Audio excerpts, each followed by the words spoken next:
She looks like a maid who found that dress at Goodwill, Whitney announces, deliberately pouring champagne down Alexandria's back. The gala freezes. Alexandria feels cold liquid seep through silk as Whitney circles her like prey. Whitney grabs Alexandria's arm, forcing her to turn. "Here? Let me help you clean up," she mocks, using a napkin to roughly dab Alexandria's dress while her socialite friends snicker. Alexandria removes Whitney's hand firmly. Her diamond bracelet, grandmother's only heirloom, catches the light. Her face reveals nothing. "Accidents happen," Alexandria says, voice carrying across sudden silence. She locks eyes with Whitney. "But that $2 billion deal you're counting on? That just became an accident, too." Little did Whitney know, Alexandria wasn't there to serve drinks. She was there to decide the fate of billions. The Metropolitan Museum's annual fundraiser gala sparkles with New York elite.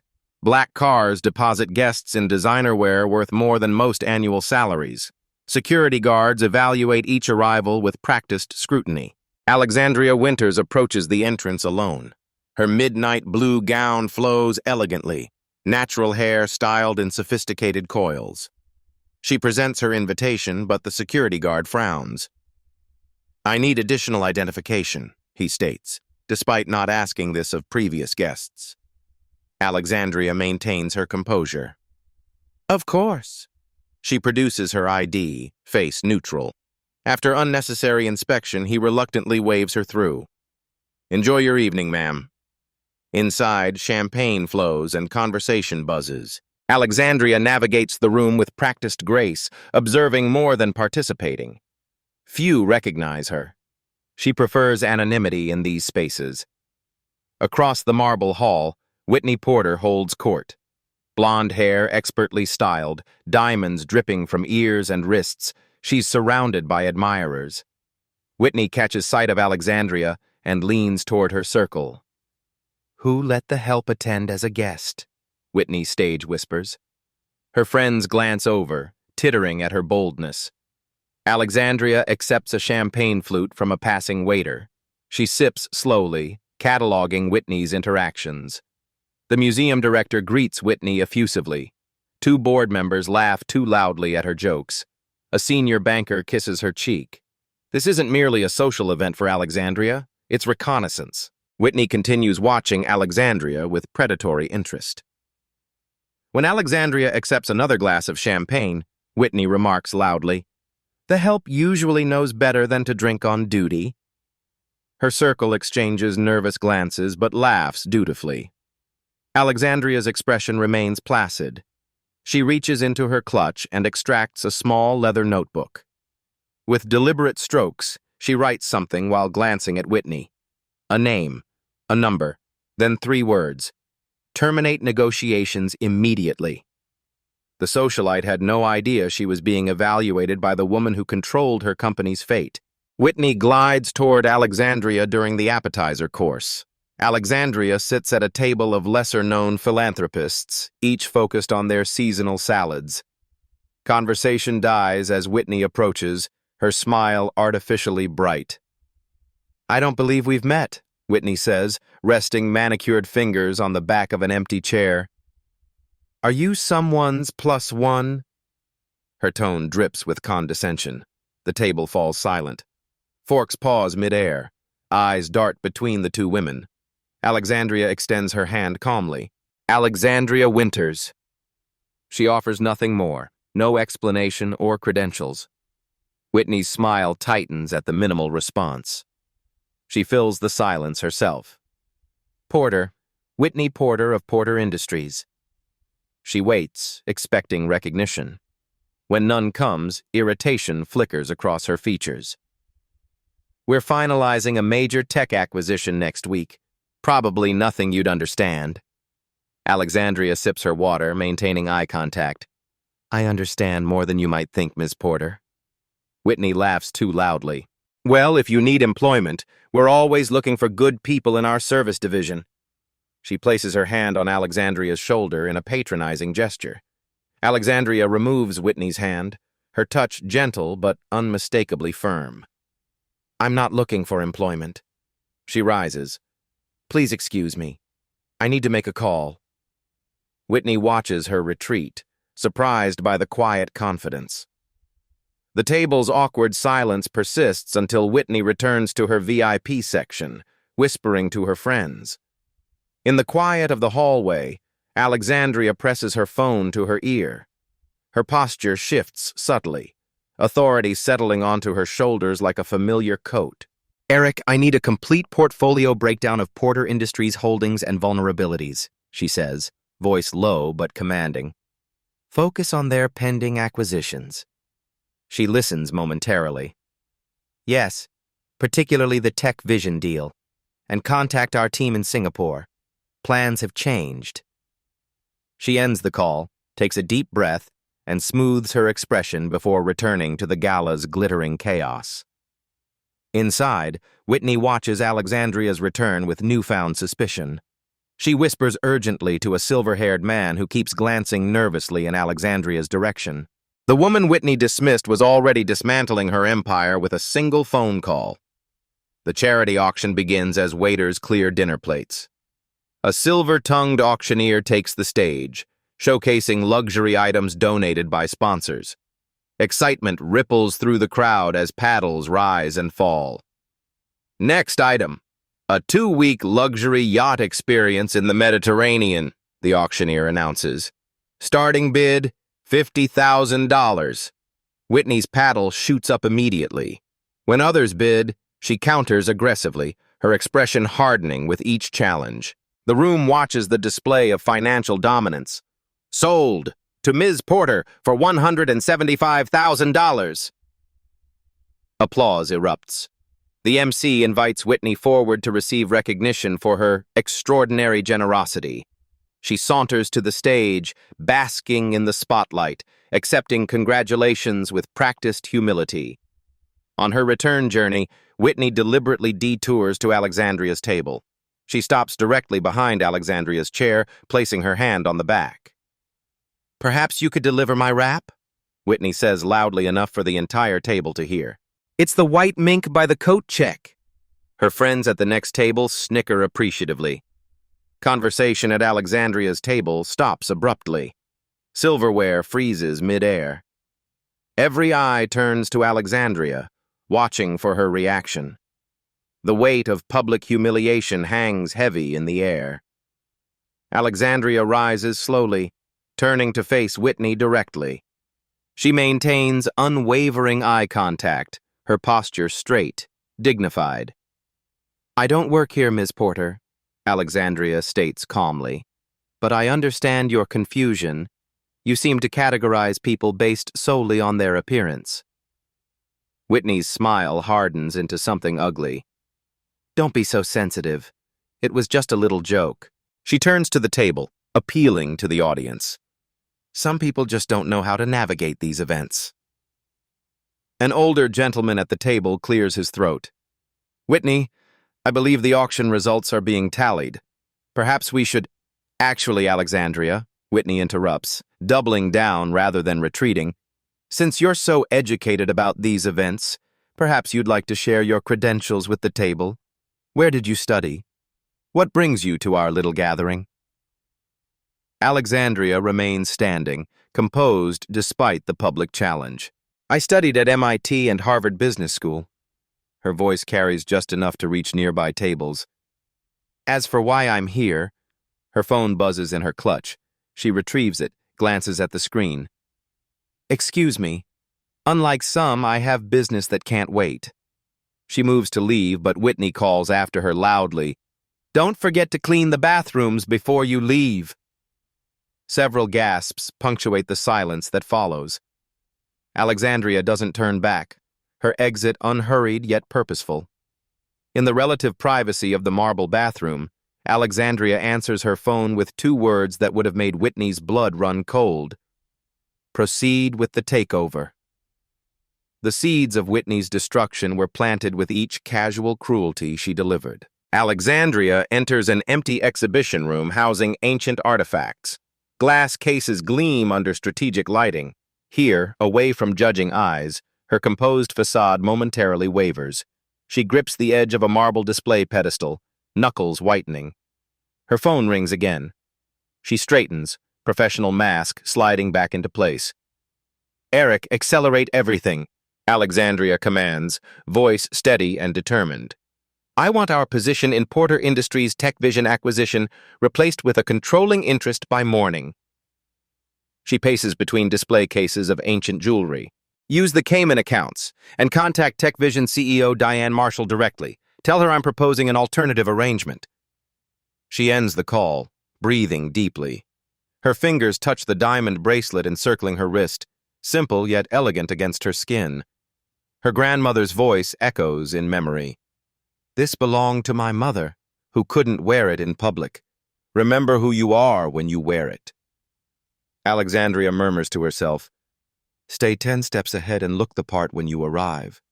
Her grandmother's wisdom, hard-earned through decades cleaning houses in neighborhoods where she couldn't buy property. She makes another call, this time to her sister. Their connection instantaneous, without pretense. "Jasmine," Alexandria begins, "remember how we discussed whether I should stay silent or speak up at these events?" She outlines what happened, voice controlled but tension evident. "No, I'm not leaving. That's exactly what she expects." Jasmine's voice comes through clearly. "Remember what Grandma said?" Alexandria completes the phrase. "They'll never see you coming until you own the ground they're standing on." She smiles, resolve crystallizing. "I'll call you tomorrow with updates." Returning to the gala with renewed purpose, Alexandria notices Whitney speaking with an elderly man wearing the museum board chairman's pin. She approaches them directly, extending her hand to the chairman. "Mr. Harrington, I've been hoping to meet you," Alexandria says warmly. "I'm Alexandria Winters." The chairman's face lights up with recognition. "Ms. Winters, I've been hoping to meet you as well." He takes her hand enthusiastically. "Your foundation's work in education equity is remarkable. The board was just discussing your recent grant proposal." Whitney's smile freezes, eyes darting between them. Something significant shifts in her expression, the first flicker of doubt. "I was telling Whitney about your tremendous support of our new wing," the chairman continues. "Without your $50 million, we couldn't have broken ground next month." Whitney's champagne glass trembles slightly. Recognition dawns that she's severely misjudged something, or someone. Alexandria's phone buzzes with a text. She glances at it discreetly. "First acquisition complete. Porter Industries stock will fluctuate at market open. Awaiting your signal for Phase 2. While Whitney played social games, Alexandria was moving financial mountains that would bury her. Morning light streams through floor-to-ceiling windows at Porter Industries headquarters. Whitney strides through glass doors into an emergency board meeting already in progress. Executives in tailored suits speak in hushed, panicked tones. Spreadsheets and stock charts display on wall screens, all trending downward. "Someone better explain what's happening," Whitney demands, dropping her designer bag onto the conference table. The CFO, Martin Wells, loosens his tie. "Someone's buying up TechVision shares at a premium. The deal is falling apart." Sweat beads on his forehead despite the room's aggressive air conditioning. "They've acquired nearly 18% since markets opened." Whitney dismisses their concerns with a wave. "Find out who's behind it and shut it down. We've invested too much to lose this acquisition." She sits at the head of the table, projecting confidence she doesn't entirely feel. This is likely a negotiation tactic for better terms. Her assistant enters, tablet in hand. "Ms. Porter, Alexandria Winters requests a meeting this afternoon." She waits expectantly. Whitney frowns. The name means nothing until her assistant adds, "She was at the gala last night."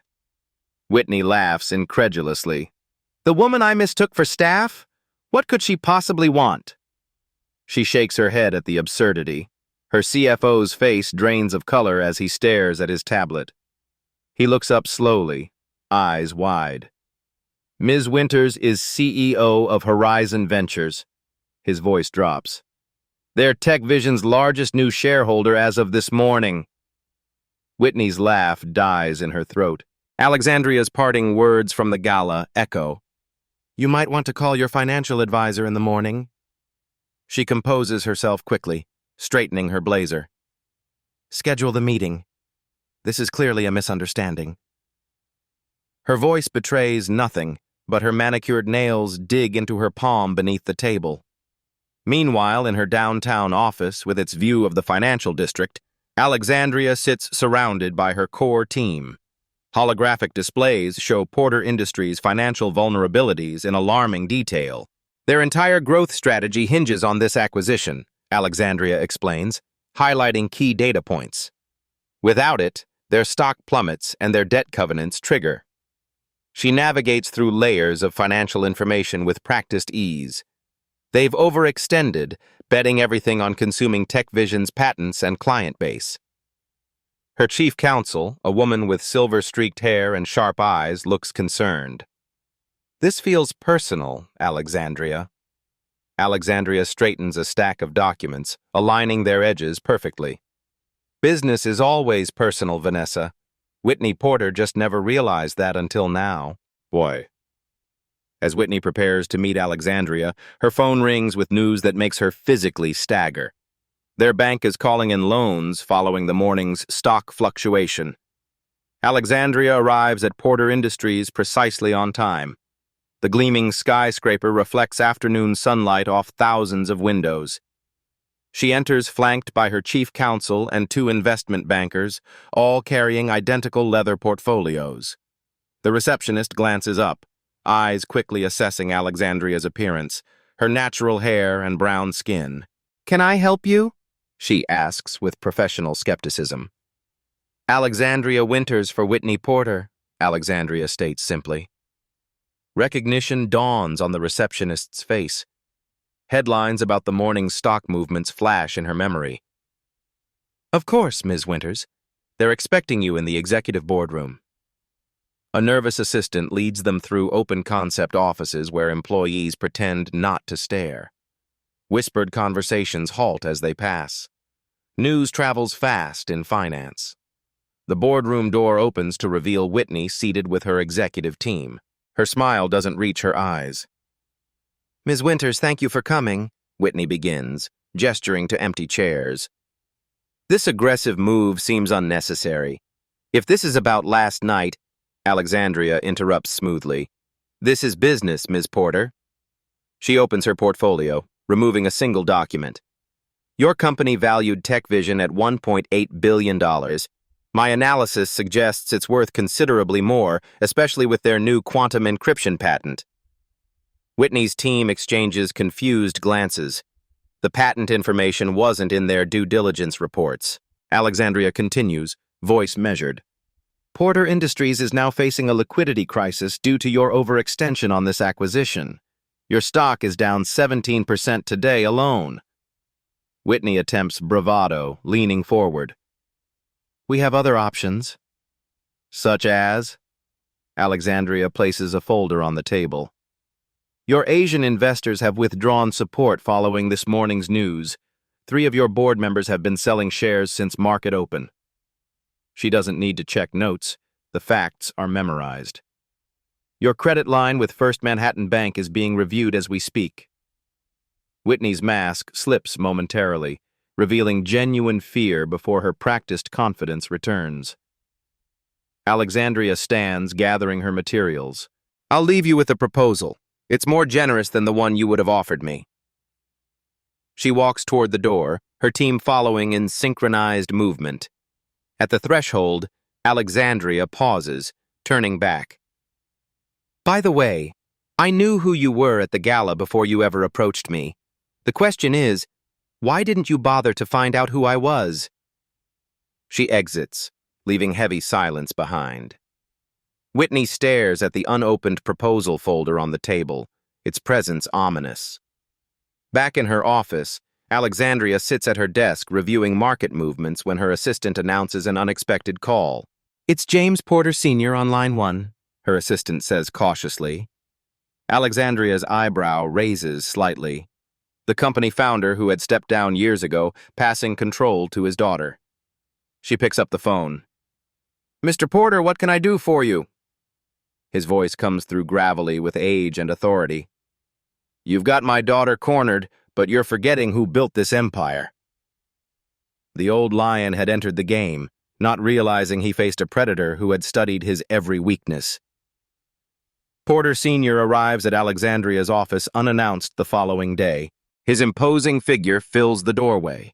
Tall, broad-shouldered despite his 70 years, silver hair immaculately styled. Unlike his daughter's fashionable attire, he wears a simple navy suit that screams old money. Alexandria's assistant appears behind him, apologetic. Ms. Winters, I'm sorry. Mr. Porter insisted. It's all right, Sarah, Alexandria says calmly. She rises from her desk. Mr. Porter, please come in. He enters without waiting for further invitation, his presence commanding the space. He doesn't take the offered seat. My daughter made a mistake, he begins without preamble, voice resonant from decades of boardroom dominance. But you're dismantling a century-old company over a social faux pas. Alexandria motions again to the chair across from her desk. Please, sit. He reluctantly complies. Mr. Porter, with respect, this isn't about last night's insult. Alexandria sits, maintaining eye level. It's about the systematic arrogance that allowed it to happen. She brings up documentation on her tablet, turning it toward him. Your company has been sued 7 times for discrimination in the past decade, each case quietly settled. Your employee turnover rate for minorities is triple the industry average. Porter Sr.'s face reddens. That has nothing to do with our business performance. It has everything to do with it, Alexandria counters, voice steady. Your corporate culture costs you talent, innovation, and now, your biggest acquisition. The older man leans forward, personal space suddenly compressed. Listen, I have connections your Ivy League degree can't compete with. Back off now, or I'll make sure you never close another deal in this city. Alexandria doesn't flinch. Check your news alerts, Mr. Porter. His phone buzzes as if on cue. He glances down, face darkening as he reads the headline. TechVision CEO announces exclusive partnership with Horizon Ventures. That's the $2 billion deal your daughter lost, Alexandria says quietly. Not because of a mistake at a gala, but because your company's culture made that mistake inevitable. Porter Sr. stands abruptly. This isn't over. The Porter name still means something in this town. Alexandria remains seated. Names change, Mr. Porter. Values endure. He exits without another word, shoulders rigid with controlled rage. Alexandria exhales slowly once alone. She sends a text to her sister. Round 2 complete. Old guard is desperate. Her chief counsel enters moments later. That looked intense. Predictable, Alexandria corrects. They always believe their history protects them from consequences. Her phone alerts her to breaking news. Whitney has called an emergency press conference scheduled to begin in 30 minutes. The alert highlights the opening statement already released to media. Recent market disruptions orchestrated by Alexandria Winters. Whitney was making this very public. Exactly the miscalculation Alexandria had anticipated. Television cameras focus on the steps of Porter Industries headquarters. Financial reporters check equipment, anticipation buzzing through the gathered media. Market speculation runs rampant. Porter Industries stock now down 36% in 24 hours. Whitney emerges through glass doors, flanked by her PR team. Designer sunglasses hide sleepless eyes. Her navy suit projects authority despite her company's freefall. Thank you all for coming, Whitney begins, voice amplified by microphones. Recent market fluctuations have been driven by a hostile takeover attempt by Horizon Ventures, led by Alexandria Winters. Camera shutters click rapidly. Reporters immediately shout questions about Alexandria. Whitney raises a hand for silence. What the public doesn't know is that Ms. Winters is targeting us for personal reasons after a misunderstanding at a charity event. Across town in Horizon Ventures headquarters, Alexandria watches the press conference with her executive team. Multiple screens display market reactions, social media trends, and Whitney's increasingly desperate expression. "She's trying to make this about you, not business," Alexandria's chief counsel observes worriedly. Alexandria shakes her head. She still doesn't understand who she's dealing with. On screen, Whitney continues her narrative. "This attack on a century-old American business represents a dangerous trend of personal vendettas influencing—" The feed suddenly splits to show a second press conference beginning simultaneously at Tech Vision headquarters. CEO Diane Marshall stands at the podium, her expression resolute. "Today we announce our partnership with Horizon Ventures, ending acquisition talks with Porter Industries," Diane states clearly. This decision wasn't made lightly or recently. The room watches as Diane reveals documentation on a digital display behind her. Charts show Porter Industries' planned restructuring after acquisition, highlighting the intended dismantling of TechVision's research division. "This proposal would have eliminated 200 jobs in our most innovative department," Diane explains. "By contrast, Horizon Ventures is committed to expanding our research, increasing funding by 30% over the next 5 years. A reporter raises his hand. "Ms. Marshall, can you address speculation about Alexandria Winter's role in this decision?" Diane smiles. "Alexandria and I have known each other since MIT. She was developing quantum algorithms while the rest of us were still learning basic coding." She pauses. Her company's investment approach aligns with our values, building rather than extracting value. The camera returns to Whitney's press conference, now in disarray as reporters receive the breaking news on their devices. Shouted questions overlap chaotically. "Is it true you mistook Ms. Winters for janitorial staff at the museum gala?" Whitney removes her sunglasses, visibly flustered. "That's not... We had a miscommunication." Another reporter calls out, "Sources say Ms. Winters' foundation donated $50 million to the museum hosting the gala. She's their largest benefactor. Did you know that when you confronted her?" More revelations pile on. Financial networks display Alexandria's professional biography, MIT and Harvard degrees. Forbes' most powerful women list 5 years running, 40 billion under management, board positions at multiple Fortune 500 companies. Whitney's press conference collapses as she retreats inside without further comment, cameras capturing her hasty exit. In her office, Alexandria finally addresses her waiting team. "This was never about revenge." She stands, gesturing to the financial models displayed on screens. Porter Industries' business model relies on devaluing people, their employees, their partners, and ultimately their investors. The market is simply correcting that error. Her assistant enters. Whitney Porter is on line 1. She's requesting a private meeting. The room falls silent, all eyes on Alexandria. She considers momentarily. "Tell her I accept, with one condition." Her voice carries quiet authority. "The meeting will take place at my grandmother's former home." Her chief counsel raises an eyebrow. "The house in Queensbridge?" Alexandria nods. "The place where she taught me the value of work that Whitney Porter mocked." Whitney would enter Alexandria's world now, a place where pedigree meant nothing and character everything. Financial markets react with unprecedented volatility. Porter Industries stock falls 43% in 2 trading days. Credit agencies downgrade their debt from AA to BBB, triggering clauses in loan agreements. Business networks broadcast endless analysis, with Alexandria's strategic brilliance the central topic. "What we're witnessing isn't just a failed acquisition," a financial analyst explains on CNBC. "It's a masterclass in exposing vulnerabilities that existed long before Horizon Ventures entered the picture." Inside Porter Industries, the board convenes an emergency session. The boardroom that once celebrated Whitney's aggressive leadership now pulses with recrimination. "The TechVision deal was our cornerstone for the next decade," the lead director states. "Now we're facing potential covenant violations on $3 billion in debt." The CFO distributes updated financial projections. "Without immediate intervention, we risk bankruptcy within 60 days. A senior board member removes his glasses. Perhaps it's time to discuss Whitney's position as chairperson.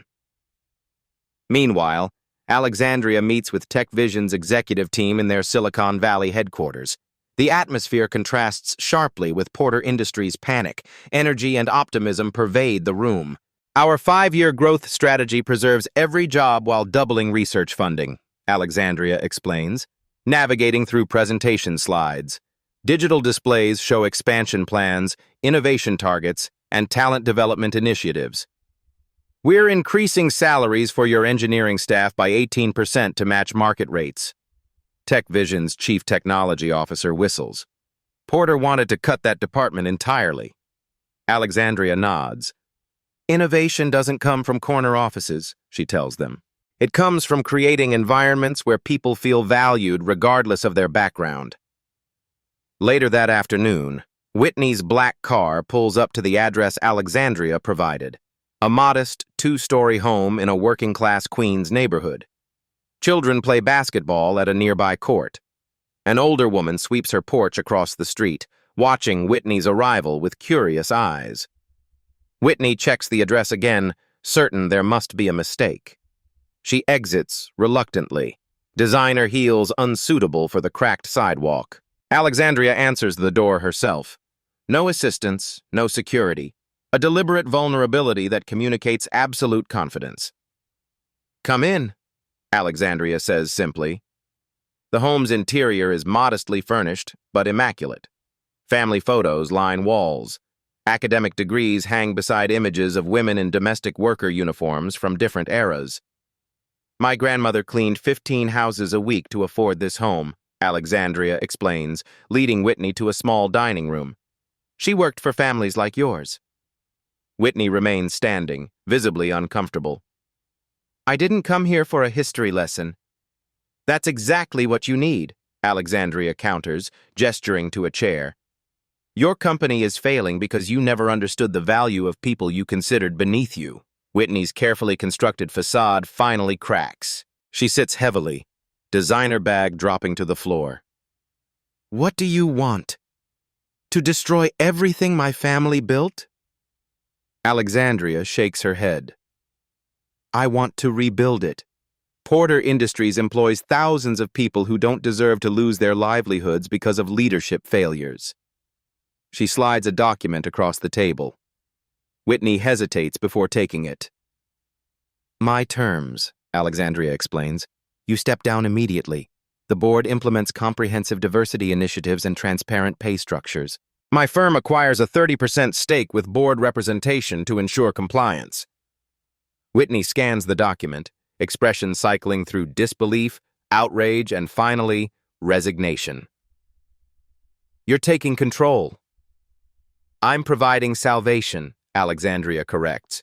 "This isn't charity, it's sound business. Companies with diverse leadership outperform their competitors by 35%. Whitney closes the document, struggling visibly with her pride. "And if I refuse?" "Then we complete the takeover, restructure completely, and you lose everything," Alexandria states without emotion. "Your choice." Whitney stands, document clutched in manicured fingers. "I'll need to consult our legal team." "You have 48 hours, Alexandria responds. "After that, we move to phase 3. As Whitney reaches the door, Alexandria adds, "One more thing. The help you referred to at the gala? The museum has established a scholarship fund for their children. Your personal donation of $5 million would be appropriate." Whitney turns, prepared to object, but something in Alexandria's unwavering gaze stops her. She nods once and exits without further comment. The following week, Porter Industries announces major leadership changes. Financial markets respond positively to the intervention. The company's stock rebounds 15% on news of Alexandria's involvement. "This represents a necessary evolution for a legacy company," Alexandria tells reporters outside Porter headquarters. "We're preserving what works while modernizing what doesn't." What the business world doesn't realize, Alexandria had been studying Porter Industries for months before the gala. concerned about their predatory acquisition practices destroying innovative smaller companies. Whitney's insult didn't start the plan. It merely accelerated it. In her private office, Alexandria reviews the signed agreements. Her phone buzzes with congratulatory messages from her sister, her executive team, and Diane Marshall at Tech Vision. But one message stands out, from her grandmother's former employer, now in her 90s. "Your grandma Eloise would be so proud. You changed the game by knowing the rules better than they did." As Alexandria signs the final paperwork securing her company's stake in Porter Industries, her assistant delivers a handwritten note. The heavy cream stationery bears the Porter family crest. She opens it carefully, reading James Porter Sr.'s bold handwriting. "You've won this round, but remember who taught Whitney everything she knows." Alexandria had neutralized the daughter, but the father was marshaling forces for what would become their final confrontation. Porter Sr. works from his home office, surrounded by hunting trophies and financial industry awards.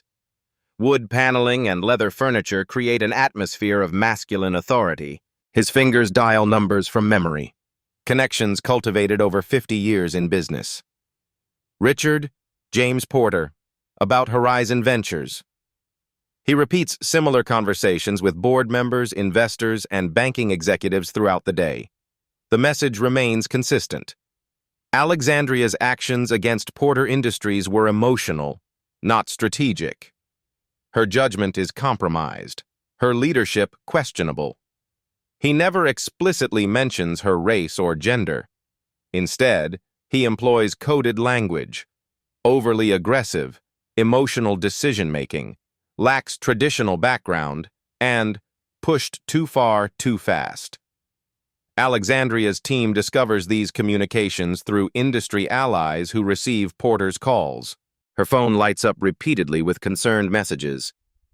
"This is serious," her chief counsel warns during an emergency meeting.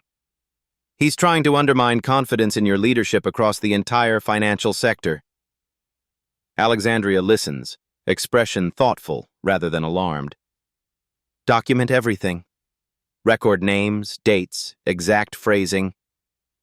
Instead of responding directly to Porter's whisper campaign, she compiles every communication into a comprehensive report. She adds documented instances of similar behavior throughout Porter Industries' history, emails, meeting minutes, and testimony from former employees. The pattern emerges clearly: systematic devaluation of contributions from women and minorities. She sends the complete file to Porter Industries' board, major shareholders, and regulatory agencies.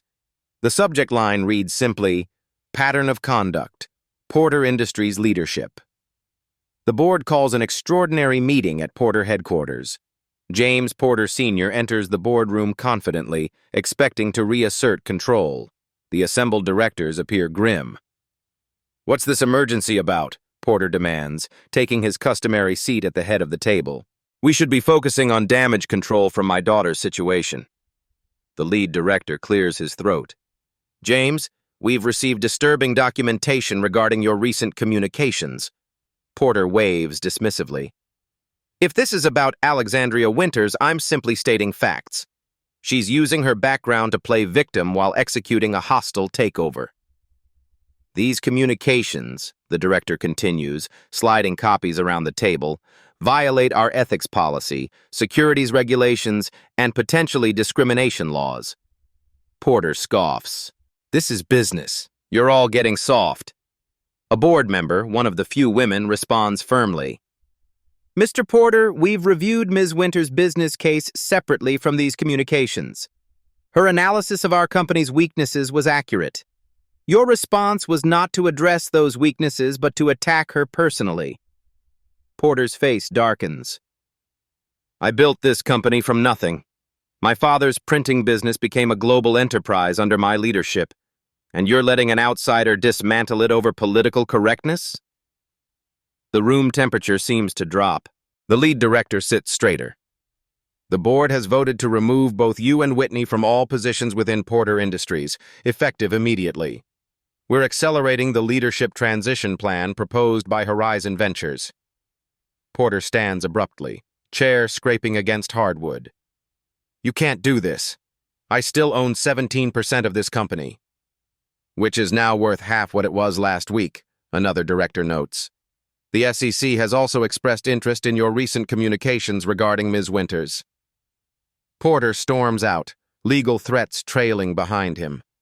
In the hallway, he nearly collides with Alexandria, arriving for a scheduled meeting with the board. Their eyes meet briefly. His face contorts with rage. "You destroyed everything I built," he growls. She meets his gaze evenly. "No, Mr. Porter. You built a house of cards. I'm replacing it with something sustainable." He pushes past her without further comment, his empire crumbling behind him. The morning after the board decision, Alexandria receives an unexpected visitor at her office, Whitney Porter, without her usual entourage or designer attire. 6 months later, business publications feature the Porter Industries transformation prominently across covers and homepages. The company, now operating under new leadership with Alexandria's firm maintaining its 30% stake, implements significant structural changes. Transparent pay structures eliminate gender and racial disparities. Promotion practices undergo independent review quarterly. Employee satisfaction scores rise dramatically across all departments. Innovation metrics show new patents up 40%. Stock price recovers steadily, now only 15% below pre-crisis levels. Other companies in the industry take notice. CEOs quietly order internal audits of their own cultures and practices. Several proactively announce diversity initiatives before shareholders demand them. The ripple effects spread beyond finance into tech, manufacturing, and retail sectors. Alexandria receives an invitation to deliver the keynote address at the annual Industry Leadership Summit, a prestigious event that had never before featured a woman of color as the main speaker. The audience of executives, predominantly white and male, fills the convention center ballroom. She stands at the podium, surveying the crowd. Camera flashes punctuate the silence. "The Porter Industries case wasn't about one insult or one person," Alexandria begins. "It exposed a systemic failure that was destroying value. When we exclude voices, whether consciously or unconsciously, we limit our collective potential." Projection screens display data showing companies with diverse leadership outperforming competitors across all metrics: innovation, employee retention, crisis resilience, and ultimately, stock performance. "This isn't social justice, it's sound business strategy." Her voice carries through the hushed room. "The most successful companies of the next decade will be those that recognize talent regardless of its packaging." After her speech, several CEOs approach her about consulting on their diversity initiatives. Alexandria connects them with experts from her foundation instead of taking on the work herself. "Real change requires more than one conversation or one consultant," she explains to a particularly persistent bank president. "It requires questioning assumptions that have gone unchallenged for generations." In a modest apartment across town, Whitney Porter watches Alexandria's speech online. Gone are the designer clothes and Fifth Avenue address. She sits at a small desk, taking notes on a legal pad. Her expression reveals neither resentment nor admiration, only concentration.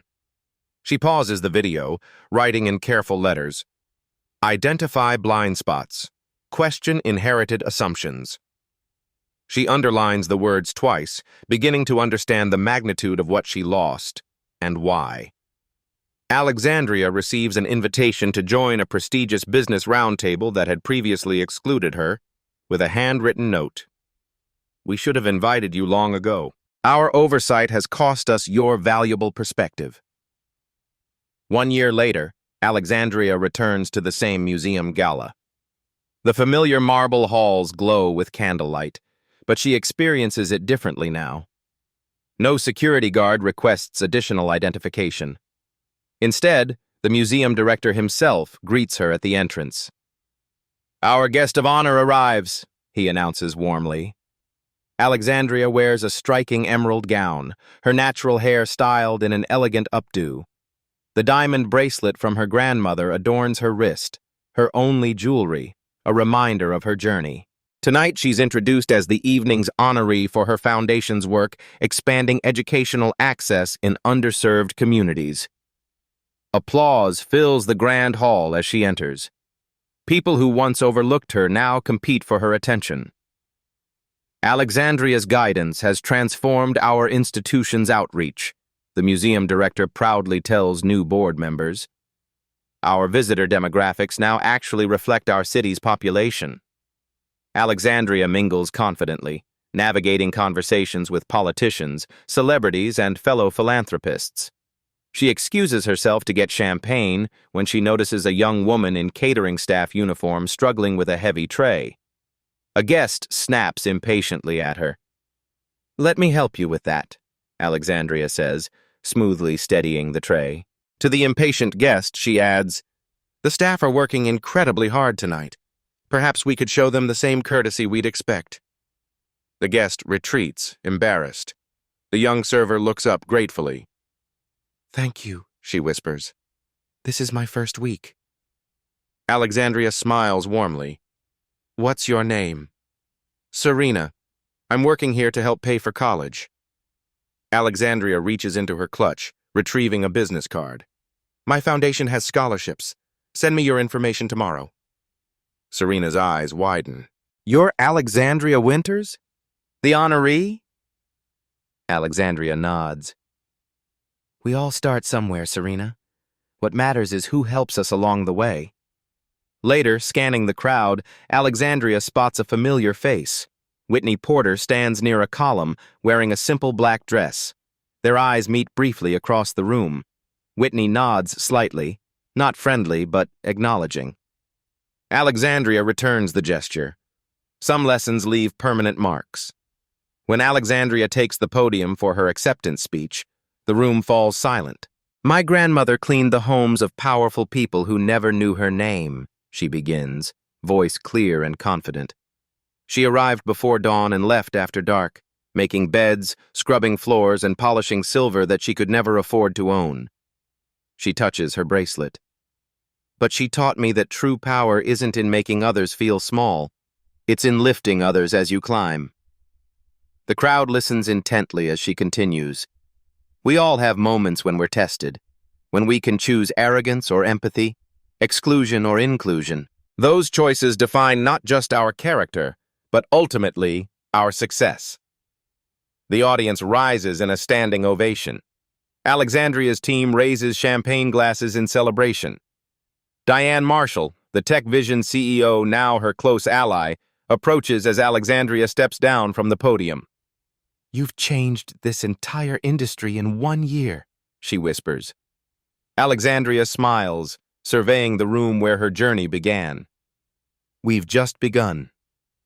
If you enjoyed this story of justice and empowerment, don't keep it to yourself. Hit that like button right now to help more people discover this powerful tale of consequences. Subscribe to PAP Stories for more captivating narratives that show what happens when people underestimate those with hidden power. We deliver fresh, satisfying content every week that will leave you saying, "They got exactly what they deserved." Turn on notifications so you never miss our newest uploads. Our community is growing fast, and we want you to be part of this journey. Remember to share your thoughts in the comments. Would you have handled Whitney's disrespect differently? Your perspective matters to our PAP Stories family. See you in the next video where karma strikes again.